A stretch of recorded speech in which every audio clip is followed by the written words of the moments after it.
सोचिए, एक छोटा सा देश, चारों तरफ दुश्मन देश, जनसंख्या भी कम और जमीन का बड़ा हिस्सा रेगिस्तान, फिर भी दुनिया की सबसे शक्तिशाली सेनाओं में से एक, सबसे उन्नत टेक्नोलॉजी और सबसे मजबूत खुफिया एजेंसियों में से एक। आखिर इजराइल इतना शक्तिशाली देश कैसे बना?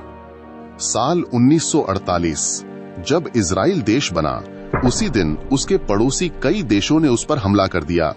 चारों तरफ से युद्ध, लेकिन एक छोटे से देश ने हार मानने के बजाय लड़ना चुना। यहीं से शुरू हुई इजराइल की संघर्ष और आत्मनिर्भरता की कहानी। इजराइल की ताकत का सबसे बड़ा कारण है उसकी सेना। यहाँ लगभग हर नागरिक को सेना में ट्रेनिंग लेनी पड़ती है। पुरुष ही नहीं, महिलाएं भी सेना का हिस्सा बनती हैं। इसका मतलब अगर देश पर खतरा आए तो पूरा देश एक सैनिक बन जाता है। इजराइल की खुफिया एजेंसी मोसाद को दुनिया की सबसे प्रभावशाली एजेंसियों में गिना जाता है। कहा जाता है कि अगर कोई इजराइल के खिलाफ साजिश रचता है तो मोसाद उसे दुनिया के किसी भी कोने में ढूंढ लेती है।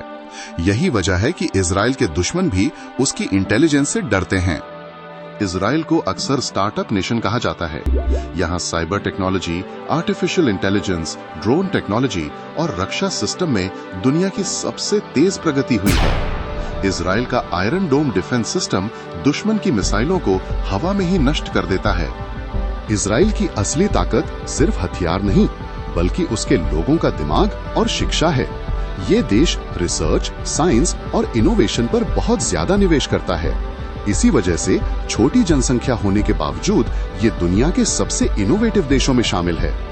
लेकिन इजराइल की सबसे बड़ी ताकत है एकता और देशभक्ति।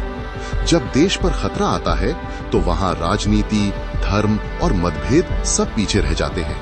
हर नागरिक सिर्फ एक चीज सोचता है, देश की सुरक्षा।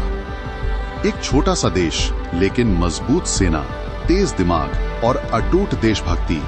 शायद यही कारण है कि इजराइल आज दुनिया के सबसे शक्तिशाली देशों में गिना जाता है। सवाल ये नहीं कि देश कितना बड़ा है, सवाल ये है कि उसके लोग कितने मजबूत हैं। For more interesting videos, subscribe this channel.